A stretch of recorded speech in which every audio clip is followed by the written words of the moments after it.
साथियों, जब पांडव अज्ञातवास और वनवास भोग रहे थे तो ऐसे ही वनवास में एक दिन उनकी कुटिया के समक्ष एक सन्यासी भिक्षा लेने के लिए आया और उसने कहा कि मुझे भोजन के लिए कुछ प्रदान किया जाए।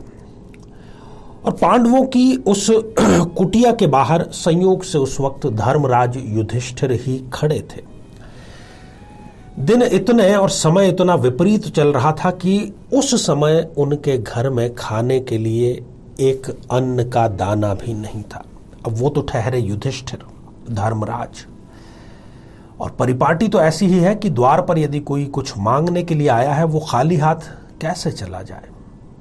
मन को उनके चोट तो बहुत लगी, परंतु उन्होंने उनसे हाथ जोड़कर माफी मांगी कि हे सन्यासी, मैं आपसे माफी चाहता हूं, क्षमा चाहता हूं, परंतु कल आप पधारिए और मैं आपको भरपेट भोजन प्रदान करने का जो सुअवसर है वो जरूर कल मैं प्राप्त करूंगा। इतना कहना था, वो सन्यासी जी चले गए। और इधर भीम जो पीछे खड़ा खड़ा ये पूरा प्रकरण, ये पूरी बात सुन रहा था, उसने जाकर के जोर जोर से नगाड़ा बजाना शुरू कर दिया, जो खुशी में मनाया जाता है। जोर जोर से आसपास के और भी लोग एकत्रित हो गए, उनके अन्य भाई भी एकत्रित हो गए और संयोगवश उसी समय कृष्ण का भी वहां पर आना हुआ, भगवान कृष्ण का। देख रहे कि ये क्या यहाँ पर ऐसी प्रसन्नता का विषय है, ऐसा खुशी का मौका है कि जोर जोर से नगाड़े बजाए जा रहे हैं। उन्होंने जाकर के भीम से ये प्रश्न पूछा कि क्या बात है जो मुझे पता नहीं और यहाँ उस खुशी के आगमन में नगाड़े बजाए जा रहे हैं। तो भीम ने कहा कि आपको क्या पता नहीं, हमारे बड़े भाई युधिष्ठिर जी, उन्होंने काल पर विजय प्राप्त कर ली है। काल पर विजय प्राप्त कर ली है। कृष्ण ने कहा कैसे? कि अभी अभी एक सन्यासी यहां पर आया था, उसको कहा कि कल आइएगा, तो न केवल कल आने का सुनिश्चित किया गया बल्कि भोजन भी उनको निमंत्रित करने का उन्होंने पूरा वादा किया है। तो इनको ये कैसे पता कि कल तक ये स्वयं वो सन्यासी जीवित ही रहेंगे? और इससे भी बढ़कर के यदि जीवित रहेंगे तो कल, जो कि कई सारी परिस्थितियों का मिला जुला परिणाम होता है, कल इनके पास में भोजन होगा ही होगा और इतना भोजन होगा कि वो सन्यासी को भरपेट भोजन करा सकेंगे। मतलब परिस्थितियां भी इनके वश में हैं। तो उसी खुशी में मैं तो ये नगाड़ा बजा रहा हूं। ये बात भीम ने व्यंग्यात्मक ढंग से कही थी। जब भी कोई दावा करता है कल को जानने का और बिना किसी धरातल के आधार के, तो इस प्रकार का आश्चर्यचकित होना जरूरी भी है। केवल ज्योतिष ही वो माध्यम है जिसके माध्यम से हम कल को काफी हद तक जान सकते हैं, उसमें कुछ सुधार भी कर सकते हैं आज के कर्म करके, और बिना किसी आधार के ऐसा दावा करना कदापि उचित नहीं होता है। जीवन में किसी समस्या का सामना कर रहे हैं, जैसे कि शादी में देरी होना, पति पत्नी में मनमुटाव या तलाक तक की नौबत आ जाना, संतान का प्राप्त न हो पाना, नौकरी या धन प्राप्ति में बाधा आना, जीवन के प्रत्येक क्षेत्र में किसी न किसी प्रकार की बाधा आना, तो आज ही अपनी जन्म पत्रिका का संपूर्ण विश्लेषण करवाएं और पाएं समस्या से सदैव के लिए मुक्ति। तो मेरे बहुत ही प्रिय और बेहद सम्मानित साथियों, हृदय की असीम गहराइयों से अभिनंदन, बहुत बहुत हार्दिक स्वागत। साथियों, बात आज हम करेंगे 30 नवंबर 2022 के राशिफल की। कैसा रहने वाला है ये दिन, क्या क्या महत्वपूर्ण निर्णय किस किस तरीके से आपको लेने चाहिए, क्या सावधानी बरतनी चाहिए, शुभ और अशुभ जो समय है उसके बारे में भी चर्चा करेंगे। साथ ही मंगली दोष पर हमारी चर्चा जारी है। कब एक कन्या को, एक खूबसूरत, एक भाग्यशाली, एक बहुत ही योग्य कन्या को मंगली दोष ने विवाह के पश्चात एक रोगी में, एक चलती फिरती लाश में तब्दील कर दिया। तो साथियों, 30 नवंबर 2022 आज है। दिन बुधवार का है, मार्गशीर्ष शुक्ल सप्तमी है, धनिष्ठा और शतभिषा आज नक्षत्र रहेंगे, योग व्याघात है और करण जो है वो वणिज और विष्टि रहेगा। अशुभ समय एक तो दोपहर के 11:48 से लेकर के 12:30 का जो समय है, और साथ ही जो राहु काल है दोपहर के 12:09 से लेकर के 1:28, किसी भी प्रकार का मांगलिक महत्वपूर्ण कार्य, जरूरी कार्य इस समय बीच में आपको बिल्कुल भी नहीं करना चाहिए। शुरुआत करते हैं साथियों मेष राशि की। आज विद्यार्थियों पर मां सरस्वती की बड़ी कृपा होगी। कोई रिजल्ट यदि उनका इंटरव्यू का, परीक्षा का आने वाला है तो 100% उनको सफलता सुनिश्चित है। आपका कहा हुआ माना जाएगा, चाहे फिर वो पारिवारिक कोई कार्य हो या कार्यालय का कोई भी कार्य हो।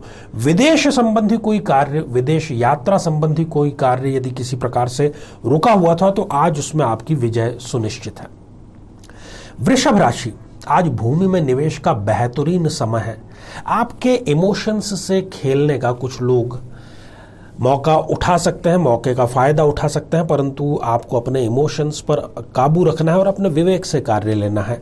अपनी संस्कृति की रक्षा, अपने संस्कारों की रक्षा, अपनी परंपरा की रक्षा का आज आपको मौका मिलेगा, तो बिल्कुल भी आप उसमें चूकिएगा मत। मिथुन राशि, आवश्यकता से अधिक की चाहत आपके लिए घातक हो सकती है। सरकारी कार्य में बाधा आज आपके सुनिश्चित रूप से आएगी। अपनी पहचान बनाने का मौका भी आज आपको मिलेगा और वो मौका आपको गंवाना नहीं चाहिए।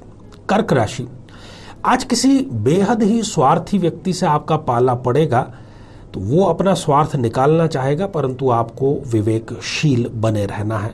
कुछ गौरवशाली पल आपको मिलेंगे कार्यालय में, जिसमें आपके सम्मान में वृद्धि शामिल है। परंपरागत बने रहें, जहां पर भी ऐसा अवसर हो कि मॉडर्न या परंपरागत, तो उसमें आप परंपरागत का चयन आज करें। तो साथियों, पहले कमेंट का समय हो चुका है और ये अनुराग दास गुप्ता जी ने लिखा है और हमारे द्वारा पूछे गए प्रश्न का बिल्कुल सही उत्तर लिखा है कि 2 जो पक्ष हैं वो महीने में होते हैं, शुक्ल पक्ष और कृष्ण पक्ष। तो अनुराग दास जी, बहुत बहुत शुभकामनाएं, आशीर्वाद हृदय की असीम गहराइयों से।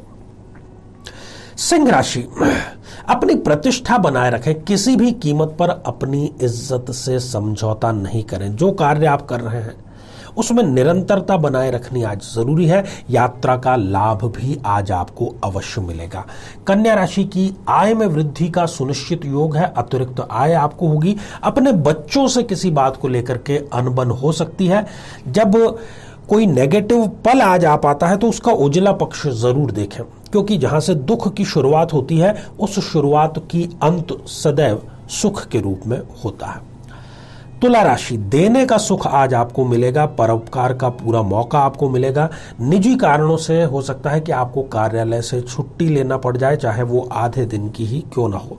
अपने हक मांगने के प्रश्न पर किसी से बहस या लड़ाई आज आपकी शामिल है। वृश्चिक राशि, आपको अपनी श्रद्धा जताने का आज अवसर मिलेगा। गुरुवर का दर्शन करने का आज आपको मौका मिलेगा। सभी लोगों को साथ लेकर के चलें। जो आपके पास में उपलब्ध है उसकी अहमियत जानें, उसको संभालें। पूरे रोटी की चक्कर में आधी को लात ना मारें। साथियों, अगला कमेंट लक्ष्मण गौड़ जी ने, आपने भी नमस्कार लिख भेजा है, तो बहुत शुक्रिया आपका लक्ष्मण जी, आशीर्वाद हृदय की असीम गहराइयों से। बात धनु राशि की करते हैं। जो राजनीति में है हमारे भाई और बहन, उनके लिए आज का दिन अवसरों से भरा हुआ रहेगा। खोने की चिंता बिल्कुल भी ना करें, रिस्क लें। लक्ष्य पर केंद्रित होकर के चलेंगे तो आपके लिए शुभत्व आगे इंतजार कर रहा है। मकर राशि, बहुत प्रतीक्षित कार्य, लंबे समय से जिसकी आपको इच्छा थी, आकांक्षा थी, वो आज आपका पूर्ण होगा। चापलूसों से खास तौर पर बच के रहें, क्योंकि वो आपका नुकसान कर सकते हैं। और संध्या काल में किसी समारोह में शामिल होने का भी मौका आज आपको अवश्य मिलेगा। कुंभ राशि, आज विश्राम ही करें। आज बहुत ज्यादा काम करना, सोचना, प्लानिंग करना, ये भी आपके लिए ठीक नहीं रहेगा। बच्चों के साथ में समय बिताएं। सरकारी जो कार्य आपका उलझा हुआ है वो स्वतः ही हो जाएगा, बिना आपके किसी प्रयास से। किसी भी कार्य में जल्दबाजी से आपको बचना चाहिए। बात मीन राशि की करते हैं। जो योजना आपने बना ली है उसको लागू भी कर दें। केवल कागजों पर योजना बनाने से कोई लाभ नहीं होता है। अपना महत्वपूर्ण समय, अमूल्य समय थोड़ा सा घर वालों के लिए भी निकालें। कानूनी क्षेत्र में आज आपकी विजय सुनिश्चित है। साथियों, बात अब कमेंट की करते हैं और आज का जो अंतिम कमेंट है ये रीता वंशकर जी ने लिखा है और आपने लिखा है कि 40 की उम्र में शादी होगी। गुरुजी, जीवन में दुख बीमारी भी दूर होंगे, अवश्य होगी। जो आपने राशिफल पर ये कमेंट किया है ये सुनिश्चित रूप से पूर्ण होगी, क्योंकि ये पूर्ण विश्लेषण पर आधारित राशिफल है। ढेर सारी शुभकामनाएं रीता जी आपको भी। तो साथियों, अब आ जाते हैं मंगल दोष से संबंधित हमारे कुंडली विश्लेषण वाले कार्यक्रम में। जानते हैं उन कारणों को, खासतौर पर जिसने एक कन्या को रोगी में तब्दील करके रख दिया, बल्कि ये कहें कि एक जिंदा लाश बना करके रख दिया। कैसा होता है? एक तुला लग्न की जन्म पत्रिका पर मैं आपसे चाहूंगा कि आप दृष्टिपात करें। साथियों, तुला लग्न की जन्म पत्रिका, लग्न बहुत सुंदर है, बहुत अच्छा है। थोड़ी बहुत भी यदि शनि की स्थिति, शुक्र की स्थिति ठीक हो तो व्यक्ति का जीवन आसानी से बीत जाता है। परंतु यदि तुला लग्न में व्यक्ति मंगली हो जाए, जैसा कि आप इस जन्म पत्रिका में देख पा रहे हैं कि मंगल देव जो है वो लग्न में ही विराजमान है, तो ये जातिका हो गई एक प्रबल रूप से मंगली जातिका। अब मंगल यहां पर केवल मामूली मंगल नहीं है, परम मारक है, क्योंकि वो द्वितीय भाव का भी लॉर्ड है, सप्तम भाव का भी लॉर्ड है।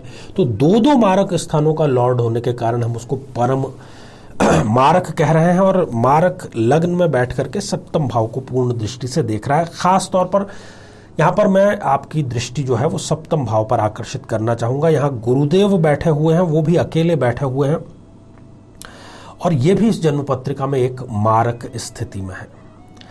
तो सप्तम भाव पर, लग्न पर, दोनों पर परम मारक ग्रहों का कब्जा है। एक तरीके से दोनों का दृष्टि संबंध भी है। ये जो कन्या थी ये शादी से पूर्व जैसी थी, जितनी ऊर्जावान थी, सुंदर थी, एग्रेसिव थी, अट्रैक्टिव थी, अनगिनत रिश्ते इनके लिए आए। मैं कह रहा हूं अनगिनत तो कई आए, अनगिनत रिश्ते इनके लिए आए। परंतु वो कहते हैं ना कि विनाशकाल विपरीत बुद्धि। इन्होंने एक ऐसे जातक से विवाह संपन्न कर लिया जो कि एक नॉन मंगली जातक था, और विवाह के तुरंत पश्चात ही रक्त संबंधी विकारों के जो रोग हैं वो सारे, स्त्रीजन्य जो रोग हैं वो सारे के सारे, चर्म संबंधी जो रोग हैं उनमें से अधिकांश, हड्डियों से संबंधित रोग और मोटापा, गुरुदेव मोटापे की भी कारक है, इन सब ने आकस्मिक तौर पर इनको आकर के घेर लिया। और शादी के बाद कोई 2 साल बाद भी यदि इनसे मिला है, जो इनकी शादी में आया था, वो शायद इनको देखकर पहचानने से भी इनकार कर दे। ऐसी स्थिति, लावण्य तो खैर गायब ही हो गया था।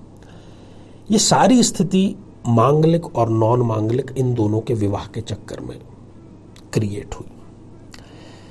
अब किया क्या जाना चाहिए था? ये तो विवाह इन्होंने कर लिया, परंतु ऐसी स्थिति में इस जातिका को, इस प्रकार की अन्य जातिकाओं को चाहिए कि विवाह से पूर्व वो कम से कम 3 वर्षों तक वट सावित्री व्रत, जो कि साल में एक बार आता है, उसको संपन्न करें, पूरे विधि विधान से करें। कुंडली अपने सारे शुभत्व में आएगी और इस प्रकार का जो ये मंगली दोष है, परम मंगली दोष, ये पूर्ण रूप से समाप्त होगा। साथियों, चर्चा मंगल दोष पर आगे भी हमारी जारी रहेगी और हम चाहते हैं कि अधिकांश लोगों तक इसका लाभ पहुंचे। तो इसी मंगल कामना के साथ में कि आप सभी स्वस्थ, समृद्ध और शांतिपूर्वक जीवन व्यतीत करें। नमस्कार।